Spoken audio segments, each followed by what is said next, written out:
Sometimes over bacon and eggs, we'll share a laugh and a story and even a wish on the breakfast dish.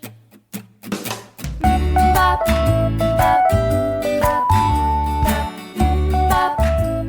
Good morning, everybody, and welcome to the 5th episode of The Breakfast Dish. We had a new funky opening last time, and here's another shot at it. Here we go. Good morning.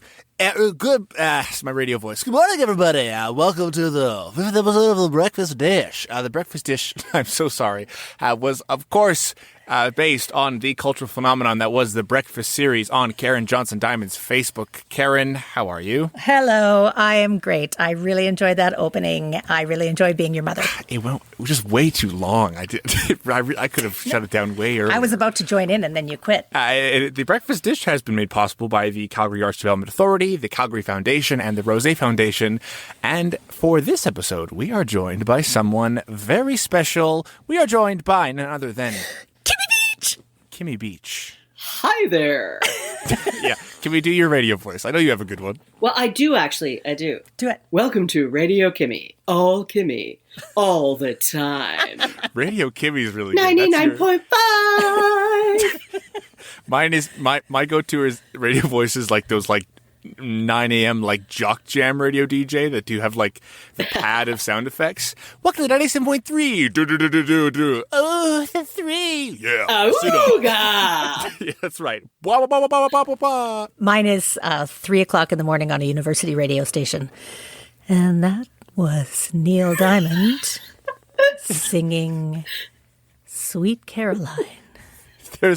There's one radio station here in Calgary. I think it's the student one. I think it's CJSW over at UFC. There's one program I was listening to where the song was starting, but the guy had said a joke and he was laughing. So he turned down his mic and then turned it back up in the middle of the song to keep laughing and then turn it back down. And I go, yeah, that's the freedom that everyone wants. Yep. I'm just going to laugh whenever I want during this podcast. In the middle of whatever Kimmy's telling us about her life, I'm just going to laugh. That sounds fine to me. I'm going to do the same, probably. Okay, good. That's right. Yeah. Well, speaking of nothing to do with radio, we are joined by Kimmy Beach, and Kimmy Beach is a very special guest of ours because she is my aunt and Karen's sister. Yes, she is. Proudly so. We're already doing a mother-sons podcast. Let's just throw in another Cork Johnson Beach family member. Kimmy and I will talk back and forth in a second here, and you have to decide whose voice is who. Okay, hold on. Sorry, who has to decide? Me or the audience? The listeners. The listeners has to see if they can tell my voice from Kimmy's. I love Paul McCartney. I love Neil Diamond. My husband's name is Stu. My husband's name is Kevin. What do you think? Did we fool them?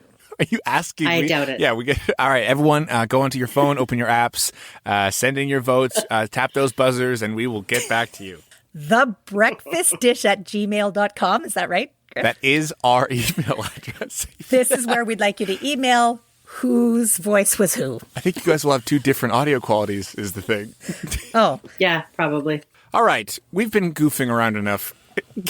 Kimmy, we didn't just bring you on the show because we know you and you're part of the family. Oh, I thought that was why I was here. That's it. And anyway, all right, well, that's the end of the episode. Thank you so much, everybody. And bye-bye. We talked about the radio.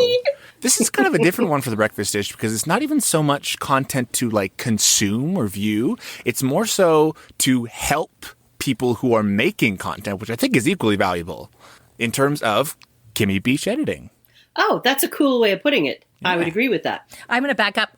I want to do a backup thing and just tell everybody that our podcast is recognizing people that have taken their art to the online world from the real world during times of unprecedentedness. So that's what we're talking about with all of our guests. That's her second radio show. Yes. Unprecedentedness. Times of unprecedentedness. Well, did you want to know about what I had for breakfast? Yes. Yes. I'm ready for this. Do it. You've done the research and I love it. I totally have. I opened up my box of Denon drinkable yogurts that have Toy Story 4 on them. And I drank one with a Duke Kaboom on it. And then I cut out the finger puppet of Sheriff Woody on the box like I always do. And I poured another one on my strawberries with some little bit of plain yogurt and a big mug of s'mores chai from David's Tea. So that is my breakfast. Whoa. I love the detail. That's a good breakfast. I thought about it a lot when I was going to tell you. Do you have? Oh, I see. So when you when you were eating the breakfast, you're like, they're gonna love this. Yeah. Good stuff. And it kind of mitigates the cold pizza I had yesterday. Yeah, although I love cold pizza. Yes, go, Karen. Griffin, what did you have for breakfast? What did I? I had a big bowl of Honey Nut Cheerios, and an orange. And then some coffee that turned out to be too old, so I poured it down the sink. Ooh, rebel! Yeah, Rebel! I'm kind of the best bachelor there ever was. Karen, what about you? I had half a muffin, a banana, some coffee, and 3 of my homemade applesauce breakfast cookies that I made with sauce from our crabapple tree. And sentences like that would never have come out of my mouth before times of unprecedented presidentisness. Unprecedentsness. On President's Day. Unprecedentedness. I don't know. Yeah, I don't know either. Kimmy, tell us about yourself. Yeah, speaking of the right way to say words. I'm a writer primarily, as you know. I have 6 books, but I turned to editing about 8 years ago because I found out I was really good at it. I was in a bunch of writers groups, and then I decided, why can't I do this for a living? So I contacted 2 or 3 friends who I knew had books they wanted looked at, and I looked at them for free so that I could start making a portfolio. And after that, I was like... You edited 2 books for free? I edited 2 or 3 books when I was first starting out for free. How big were they? Huge novels. Oh my God. But I wanted experience. I wanted to get the experience. So I could cut your teeth. Start putting a portfolio. I worked on this and this and this. And all 3 of those books went on to win all kinds of awards. So I was like, well, I'm charging. Yeah, that'll be $60 actually. Yeah. And I'm really grateful to those people because they let me do that. And I was really open with them. I'm like, I want the experience. I'm happy to edit your book for nothing. You can either pay it forward or you could do something for me later. So sometimes I just get little presents in the mail. Somebody sees a Beatles thing and they'll just mail it to me or whatever to thank me after they've already paid me thousands of dollars. So I'm like, thanks for the presents. I kind of want to get into that because Karen made a promise on episode 0 that she'd bring up Neil Diamond every episode. Yeah. I don't think she has, I'll be honest. Yes, I did. It was my 3 a.m. university radio station voice introducing Neil Diamond. No. I don't mean this episode. I know you have, but as sisters, Kimmy, some might say you have a Neil Diamond syndrome for another artist. I have a Neil Diamond syndrome for a few artists, the Bee Gees, David Bowie, and of course Paul McCartney and the Beatles. Yeah. So she's Kimmy Beach McCartney, and which I should tell you, Kimmy. Yes. I'm just going to plug my other podcast for a second here, which is called Bridging the Gap Between Generations Who Assume Things About Each Other. And when you listen to episode 1, which is soon to be released, you will hear a young man named Thomas talk about how much he loves Paul McCartney. And he's 11, so don't forget to listen to that one. I've taught him by osmosis, obviously. You're an excellent editor. You have now been doing it 8 years. You charge thousands of dollars, you just said. Well, it depends. It depends. If I'm editing a 200,000 word novel, you can bet I charge a lot for it. Oh man, that's a crazy task. And let's back up and go into the full history. Tell us about some of the books you've written. I started out as a poet. My first book is about James Cagney. My second, and for the youngsters, he was a movie star in the 1930s and 40s. Well, thanks, Kimmy. You're welcome. Now I know all about James Cagney. You can Google him. My second was about the theater, because I was a stage manager. Yeah, which neither of you ever knew about, obviously. And my third one, what is my third book? Oh, it was about Paul McCartney. And my fourth was about roller skating. And my fifth was about James Bond. And my last is a novel about a giant puppet. So I've been publishing for 20 years in book form. And they're all still in print, which is really rare. So I'm very, very pleased about that. Very humble about that. Wait, they're all still in print? Yep. Even the 20-year-old one That does sound rare. I don't know anything about the industry, and that sounds impressive. It's really rare for that to happen. There is nothing better than to hear my sister give you the topics of her books. Like that, to me, is like, I'm an expert on cooking, and I can make toast and also duck à l'orange. Like there, I can't, the things you can, the difference of subject titles or subjects for your poetry books is astounding. Well, thanks. I don't know exactly why these particular things came to me when they did, but I just have learned to listen. So when I was writing my first book, I was watching a lot of James Cagney movies for reasons that I didn't understand. I'm like, what am I doing? Why am I watching these? Because I wasn't a writer yet. But then after about 4 books, I was like, why am I watching all these James Bond movies? I better listen to that. Wait. So this is something I didn't know. The topics of your books have been like a like a self-actualization of habits you've picked up? Yeah. If I notice I'm doing something, I go, okay, pay attention. What are you doing? Why are you listening to all this 1970s roller disco? Why? I'm supposed to be writing about that. So then I do. I just go, okay, well, why am I watching all these giant puppet videos? What is it? What is going on? That was my question. My question was everything else I could kind of see and pinpoint, but I went, how did you get obsessed with the giant doll that you're nowhere near in real life? I just wanted to mention to our listeners that recently Kimmy Beach has fallen into a habit of underwater needlepoint while doing yoga. So I'm really interested in that next book. Adrian would be disappointed in how little yoga I have actually done. There we go. So now it's my mission to have yoga with Adrian in every episode. She's been in a couple. I'm happy to talk about Adrian and Benji the dog. Let's back up to your books, Kimmy. They're all still in print. Let's make a side note here and say, what if somebody wanted to order and read those? Where would they get those? They would get those. My favorite independent bookstores are Audrey's and the Glass Bookshop in Edmonton, and Shelf Life and Owl's Nest in Calgary. Also, I should point out that I make more money if somebody takes it out of the library than I do if they buy it. You're kidding. No. We have a fantastic system through the Canada Council called the Public Lending Rights. And they do a survey of libraries. And a number of times they find your book out of 7, you get paid like $100 per title. It's seriously good money. So I send people to the library and I say, tell them to order it for you. And then I make way more money that way. And then I like that because then more people have access to my books. Wait. So is this kind of like those tele-story hives where you can vote 9 times if you have 9 different computers? Don't think it's a voting thing. We have to put on a fake mustache and go back to the same library. What about that Kimmy Beach book? How about that Kimmy Beach book? I've heard there was a youngster in here not 10 minutes ago who also ordered it. If I checked it out one week and then the next week went in and checked it out again and then the next week, can I make you a millionaire? It's not a question of if they're checked out. It's a question of if they're on the shelf. Yeah, so they need to be ordered. Oh. Yeah, they need to be on the shelf.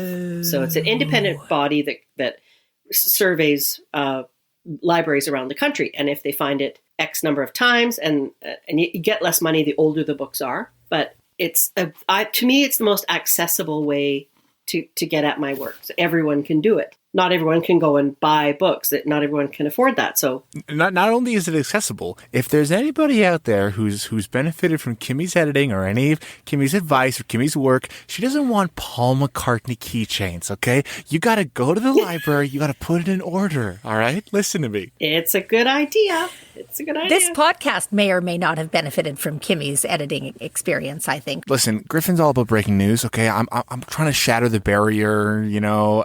It has benefited. May or may not.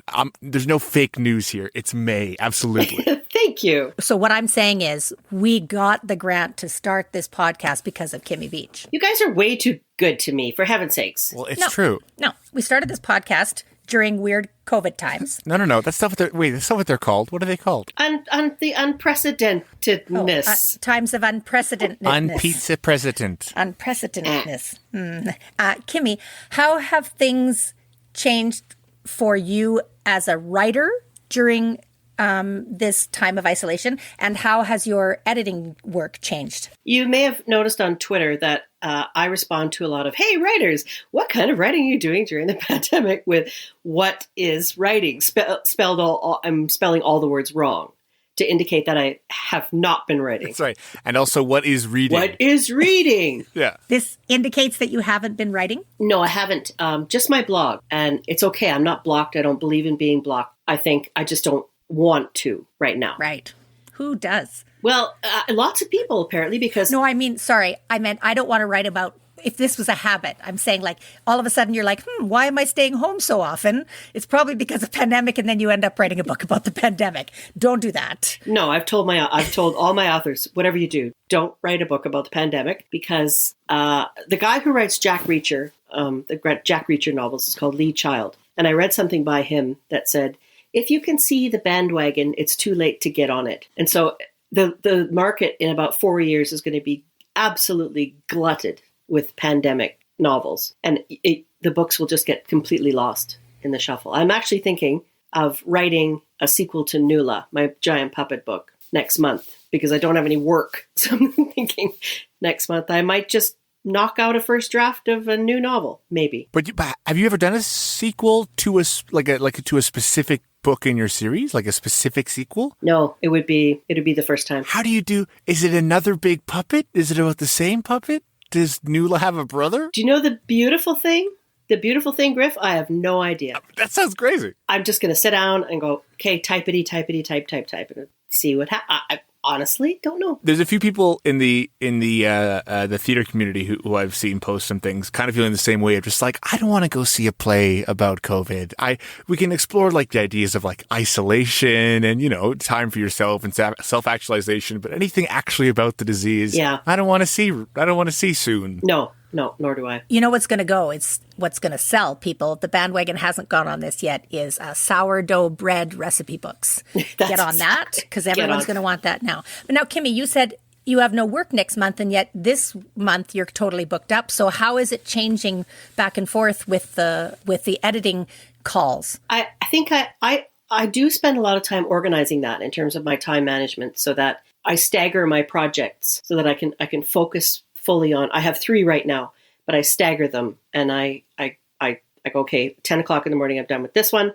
I go for a half-hour walk. I come back, shift my brain, move to another one. But they all just happen to be done by the end of this month, because that's the way I planned it, so that I could give myself August off if I wanted to, because in September it's the same pile up starting the 1st of September. And I'm burnt out right now. So I thought, okay, I need some time for my own work. So that maybe answers your question about writing, but about editing, I keep an editing blog that you guys probably know about, and it's changed a lot since I started it about a year and a half ago, where I'd put a post like, okay, everyone knows what an airport looks like. You don't have to describe the process of getting on an airplane. Everyone knows what that is. And I had some book I was editing. The guy, just before the plane took off, he had the flight attendant closing the door. And I asked him repeatedly, have you ever been on an airplane where the door wasn't closed before you took off? So I was giving little tips like that. But then as soon as this pandemic started, I began to go, okay, I need to shift my focus from little tips like that to, how are you doing?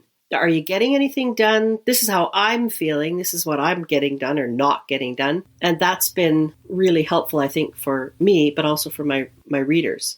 They're like, yeah, I totally feel this. I can't concentrate on my own work. And the tie-ins what makes me click through to them is that somehow your editing blog starts with how Woody from Toy Story will affect your writing, or that song Spirit in the Sky, how's that going to affect your editing? Or like it's right. So I have to go back on something. You are a writer, you write. You are an editor, you edit for other people. You also have an online editing course? Yeah, I do. I have a course that is fully self-directed, and it's me going through a story that I wrote, about an 8-page story, and it's videos, about 20 hours of videos of me editing in live time. So what you mostly see is my screen and my voice talking through exactly what I'm doing. And I purposely wrote all the things that writers do, like we use the word very 75 times on one page, and we never need to use it. And so I wrote those things into the story purposely so that as the students follow it, doesn't matter what they're writing, they can apply it immediately to what they're writing. And it was really fun to do. And I edited it down to 5 pages. And I didn't plan what I was going to edit. I just did it on the fly and recorded it. So at the end of it, you come out with 22 lessons of what you can do to fix your own work. And especially now, if you can't afford to hire an editor, as a lot of people can't afford to do these things right now, it's a great way for them to get some work done on their book by themselves for a reasonable price. So I did it before any of this, but it seems really relevant now. Right. And it can also be done at your own time, right? Because it comes as like one chunk of work. It's a big chunk. Yeah. And you can kind of dice it up however you want in terms of whatever new routines are being established right now. And also, if you're just not feeling up to it this Tuesday. Yeah. I love that I've been asking Kimmy questions like this. So are you also an editor with a course online, as if I don't already know? Yeah, and sorry, what musical artists do you like? Yes. Sorry. Do you have a sister? I believe you have a sister. I do have, I recall having a sister. And I like James Cagney. I'm going to ask you another question. I've never gone in that pitch for this podcast. I hope it never happens again. My next question that I'm pretending I don't know is, isn't there possibly a sale on your editing course that goes until July 31st? Listeners, you're watching Karen's head zoom high into her Zoom. And this isn't, I never wanted to, be on here to do any kind of promotion for that. But it's kind of my way of trying to give back because I don't know what else to do. And so a couple of months ago, I gave away 10 free edits, 10 pages that you could access me. And 3 people hired me from that. So that was a really good way to give back. And also, I think doing a big sale, it's $50 off right now. Doing a big sale is another way that I can give back to my community, because the writing community is tight and we all try to help each other. Back up. You said you didn't want to be on this podcast to promote this stuff. Of course you didn't. We asked you to be on this podcast. And okay. I'm the one that brought up the sale, Kimmy. You know what? This whole thing about the breakfast series was sitting down for breakfast with someone and just getting to know things you don't know about them. So you don't have to talk about your editing if you would rather talk about fish. Yeah, and Kimmy kept blathering on about James Cagney, which we didn't even ask her about. I like James Cagney. Gosh, Mr. Grinch. Why does he smash that cantaloupe into that lady's face, Kimmy? Because he's not a very nice person. All right, anyway, go back to editing. I think that the main way my practice has changed is I'm trying to be even more gentle than I usually am, because people are vulnerable right now, even more than it's really vulnerable to hand your work to a stranger. It's like, here, I've never met you. Here's my baby. It's 200,000 words. I've been writing it for 40 years. Please don't kill it. So my approach is like really gentle, one of real gentleness and support and encouragement, but not falsely so. I always make sure I'm very honest, but I'm always really friendly and lots of smiley faces and, oh, this is really good writing, but could you tighten this up a bit? And that's changed, I think, a little bit, even though that's who I naturally am as an editor, because I'm aware that people just don't have the resilience right now. They don't have, they're really vulnerable right now. And writers are vulnerable anyway, most of the time, but especially when we hand off our work. So same as you guys. I mean, same with you guys. If you're auditioning for something, it's the same kind of feeling like, I don't know who this person is. What if I screw it up terribly and they hate me? And for my writers, it's like, well, what if she tears me a new butthole? I'm like, I'm not going to. I promise you I'm not going to. But James Cagney would tear a new butthole for you. What are we talking about now? In some movies he would. Because obviously there's events being references that are going over my head. Karen, you used to offer those improv classes that were like cuddly, warm, safe improv classes. You're such a good improviser, aren't you? Like, I think that was the full title or something. So that's what I imagine. That's what I imagine Kimmy's is super nice hug, warm, cuddly, edit notes. Don't worry, there's not that many, but look at them in the margins. Yeah. And I do what a lot of editors do, and that's what we call a praise sandwich. Oh. So in my editing letter, the first 2 pages are, this stuff is working really, really great. And I'm always very honest about it. And then it's 12 pages of, these are the things, so the way I put it is, these are the things that might need your eyes. And then the last 2 pages are like, thank you for your trust. And these are the things that are really working. And I'm really happy to read it for you. I can't wait to hear that it's being published. Oh my God! I have to go back on all the things that you've edited for me and see if I've fallen prey to that snake oil salesman trick. How dare you? I just think it's a kind way to do it. It is. I just think it's a really kind way because you can always find something good to say. The sandwich crosses over into many different professions. Absolutely. We get notes like that from our directors in sandwiches like that. Act 1 was great, Karen. Could you be better in Act 2? And listen, your bow at the end, super. Yeah, exactly. That's exactly it. Or, man, you made some strong choices in Act 2. Strong choices. The sandwich moves across many professions. If you look at the history of bread on either side of things. Well, I think I'm going to make it a sourdough sandwich now for these times. Have either of you made a sourdough? God, no. Griffin, you don't remember when you were growing up? Maybe not. You were too young. I had a sourdough starter. No, I don't mean. Listen, I don't remember the starter. I remember me and Dad making loaves of bread with the bread maker sometimes. No. I never remember having a sourdough starter, but I also meant during these unprecedented times. Absolutely not. I have been baking, but you can't find yeast. Oh, and I haven't been able to find yeast for 6 months. So we went to a little artisan store that sells mixes that are beer bread. So all you do is pour a can of beer in it. Whoa! And you bake it, because beer has yeast in it. Kimmy, I just made that 2 days ago. It's magnificent. I've had this beer mix that came in some Christmas package about 4 years ago. And I went, I should make something to go with the spaghetti I'm serving Kevin. Mm-hmm. So I made this beer bread and oh my gosh, it was so good. Oh my God, is it good? Is it downstairs right now? No, we ate it already, but there's recipes. Well, buddy, if you still lived here, there's recipes online for beer bread. It's like 5 ingredients, people, and no kneading and seriously, look up beer bread. You just pour a can of beer. And you can make it with a carbonated beverage that isn't beer if you want. Yes, you can make it with club soda. Mm-hmm. But it's better with beer because there's yeast in beer. Welcome to the breakfast dish. Well, what's food is... Now we're getting into the meat of things here on the breakfast dish. So, Kimmy, you offer the self-directed course, and you also do personalize that. Those are obviously more few and far between because that demands a lot more of your time and they're more expensive. Would you say, for all of our artist friends who are writing plays or short stories or whatever, is there some kind of stream that they could send you that screenplays, stage plays, and is that something you do? It actually isn't, but I know people who do. There you go. So the nice thing about the editing community, particularly, I belong to a couple of editors associations, is that we're all in it together, and we really, really are. There's no real competitiveness. Somebody will say, "Can you do the screenplay?" And I'll say, "That's not my area of expertise, but I know 2 people who do that, and I can refer you to them." That's interesting. So what is the difference? Just the structure of the writing? I think that the difference with screenplay and plays is even though I was a stage manager, I understand the structure, but it's long enough ago that I'm not fully versed in the writing of them. I can stage manage the hell out of them, but it's the writing that is what I don't have that skill. And so I don't feel that I can edit anything like that because I just don't have that. People would send their screenplays to Kimmy and she'd go, you use the word interior and exterior 45 times on this page. You don't have to use it. Yeah. Interior, I'd be exterior. I don't know. What does scene mean in this context? What exeunt? What is that? Followed by bear? Pursued by a bear? That makes no sense. So I'm very clear about what I can and can't do. I can do poetry like nobody's business. I can do fiction of all lengths, of all genres.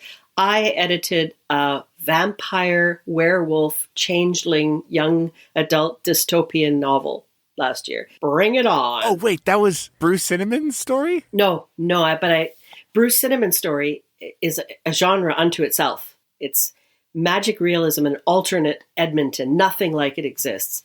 So that was great to work on. So I know where my strengths are. Memoir, I'm great with memoir. Okay. What is the one that you edited from the writer in Fort McMurray? That was a memoir about a writer. She's a writer who does mystery normally, but her house burnt down. She was evacuated from Fort McMurray, lost her home. So she wrote a book about that, and I edited that. And it was about the things that she took with her, the weird things. She had 5 minutes to pack, and one of the things she took was her father-in-law's rolling pin, because he taught her how to make pies, and they would spend every Sunday making pies together. She took it. Of what use is this thing? She didn't pack any water. She didn't have any extra clothes. But she had the rolling pin, and she had a book about bees. So, you read this book and you go, you got 5 minutes. What do you take? Yeah.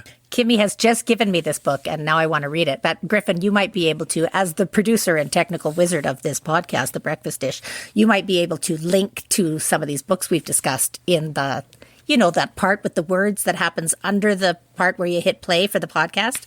The part with the words. I actually have really bad news. I'm afraid all the characters will be taken up with James Cagney clips. We can't. I can't sacrifice any capital. Well, then I'll just plug that, and I'll tell you it's by Therese Greenwood, and it's called What You Take With You. Amazing. And it was one of the best editing jobs I ever had. It was so fun. What is your favorite part about editing? Real quick, like your favorite thing.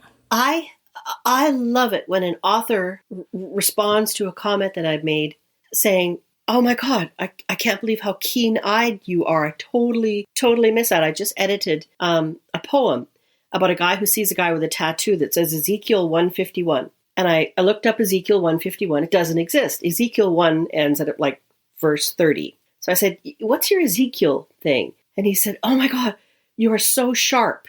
It's Ezekiel 25:17. It's James Samuel L. Jackson's monologue in Pulp Fiction before he blows your head off. That was the tattoo.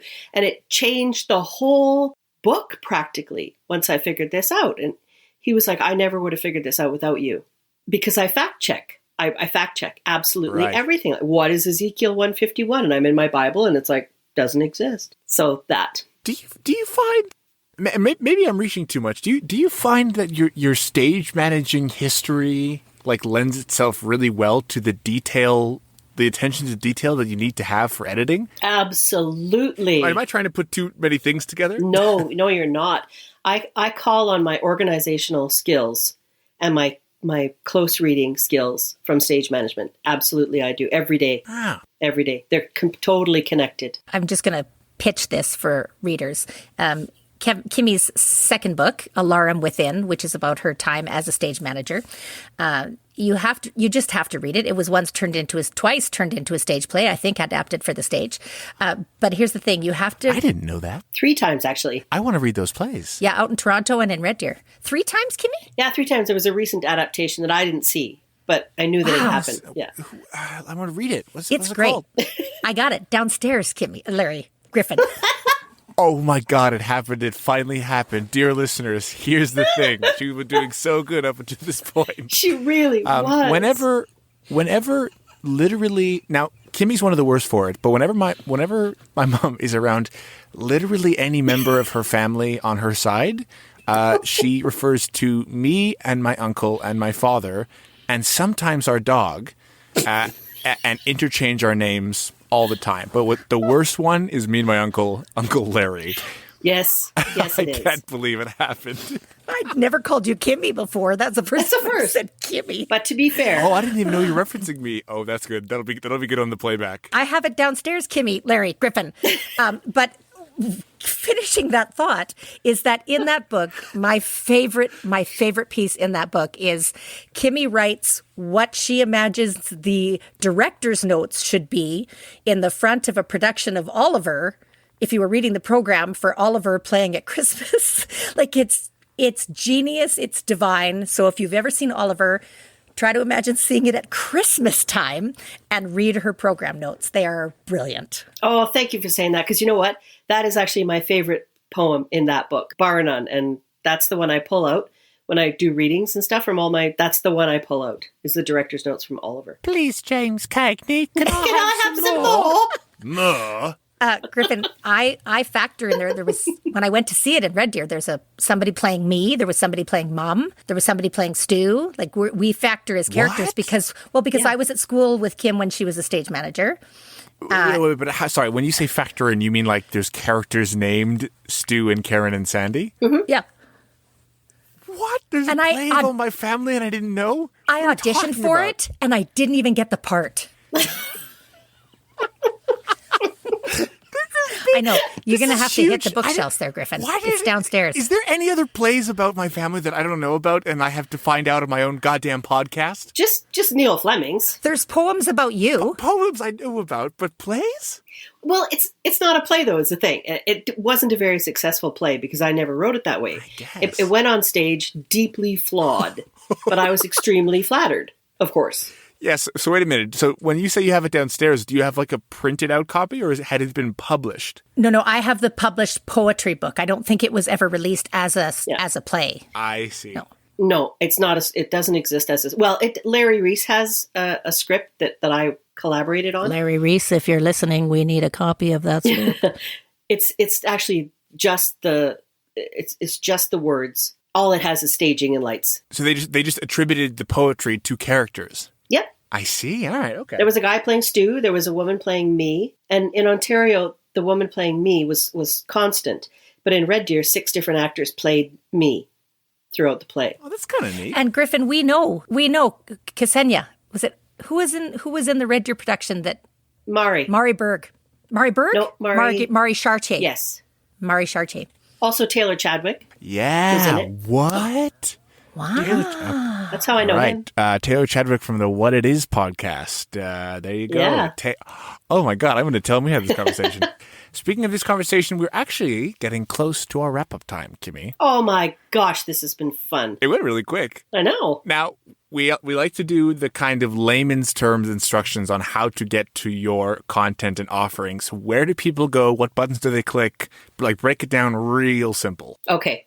You go to Kimmy Beach Editing, all one word, all lowercase, .com. And across the top, one of the things you'll see is offerings. Under that heading is my packages for editing. Lots of frequently asked questions pages. What do I do? How's the process? How much is it going to cost me? And then on that is the top menu is also my blog.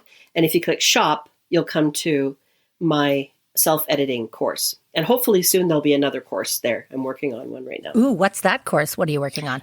It's going to be memoir specifically about how to tell a snapshot of your life. Because most memoirs I read, they're like, I was born and then I was 2 years old and then I was 14. No. Did James Cagney write that one? Actually, James Cagney's memoir is exactly like that. It's pretty dull. We need to clarify the bit. I don't think I'm doing the kid voice because I think I'm James Cagney. Remember what you said for the youngsters?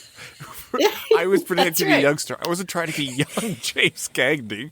But Griffin, as a professional improviser, I make the link from Cagney to the sound of a kid to then hearing a kid's voice being Cagney. So, right. But if people don't know James Cagney, they might think that this is James Cagney's voice. They should. 45. He's not that far off. Yeah, he's not that far off. He kind of looks like this. I'll do a little bit of James Cagney for you. Hey, what do you hear? What do you say? What do you hear? What do you say, Fada? Huh? What do you hear? What do you say? Wow. There you go. She's very good at it. And that, by the way, if you get her first book, A Nice Day for Murder, is exactly how it's written. She writes the poetry in the vocabulary of those films. Sorry, Griffin, I interrupted. Keep going. No, that's okay. I was kind of going to go off that train in.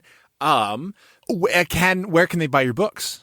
Oh, I know we've talked about the library is the best option. Yeah, I would prefer people buy them directly from the presses. So my presses are Turnstone Press in Winnipeg and the University of Alberta Press in Edmonton, rather than going to like Amazon or something, if possible, or independent bookstores in wherever you live. Yeah. I know we joked about the James Cagney thing, but I will have links for all of these things, the bookstores and whatnot. You're awesome. You're the best. What about your socials? Listen to me. Kimmy, what are your socials? Do you have Insta? I have Insta. I have Facebook. I have Twitter. What are your handles? I'm Kimmy Beach 1964 at Instagram. And I'm... What am I at Twitter? Kimmy_Beach, I think, at Twitter. And do you have an editing page on Facebook too? Kimmy Beach's editing? I used to, but I dismantled it because I think I got $0 of work Griffin, out of it. Cut that part out. Cut it out. She doesn't have that page anymore. No, it's too late. It's in. I just deleted it last week because it wasn't just one more thing to manage. And if there's one thing I've learned during this pandemic, I got to get managing less things. I just don't have it. Oh, yeah, it's so true. Don't have it in me. So it's gone. And I don't miss it. I like the idea of I like the idea of time management broken into months. Like you get all your work in one month and then kind of give yourself a month off. Like that's a sweet deal. It doesn't usually happen that way. This is kind of rare. Trying to get all your university courses so you show up all on one day and then you get the week off. That's how I organize my university too. Kimmy, thank you so much for joining us. Well, thank you guys for having me. It Oh, it was so good, Kimmy. was a really good conversation. I love you. I gotta love you guys too. I'll figure out this speech at some point, but you can probably rate us on any podcast service you're listening. If you got comments, do it, share it around. Again, thank you to our funders and supporters, the Calgary Arts Development Authority, the Calgary Foundation, and the Rozsa Foundation. The intro music you just heard and the outro music you're about to hear is by Alexander Cowman. All graphics you see are by Morgan Ermter. And we're going to do one more crazy, kooky breakfast question that Karen's going to make up. She's a professional improviser. Here we go. 3, 2, 1. Kimmy, what is James Cagney's favorite breakfast? Grapefruit. Grapefruit. Grapefruit. Wait. It was great having you, Kimmy. It was great. It was great being here. Wait, back up. Tell him the grapefruit. Because one of his most famous scenes in the film that made him a star, The Public Enemy, wakes up in the morning, his girlfriend is saying, I don't think you should be drinking before breakfast. And then she says, maybe you found somebody you like better. And he picks up half a grapefruit out of his bowl and shoves it directly into her face. And it was improv. It wasn't in the script. And it made him instantly famous for doing that. So he's forever associated with grapefruit because of that. Although I referenced it and said cantaloupe, so I ruined the bit. And see that made me think of the Gallagher, the guy that just hammers watermelons on stage. Morgan Ermter is responsible for all our art, and fancy this, he's going to be responsible for the art for the other podcast, Bridging the Gap Between Generations Who Assume Things About Each Other. And he's awesome. And so are you, Kimmy. Yay. And so are you, Larry. And so are you, Larry. My name's James. And don't you ever forget it. Cagney. James Cagney. All right. Bye, everybody. Okay. Bye. Bye. Bop, bop, bop, bop.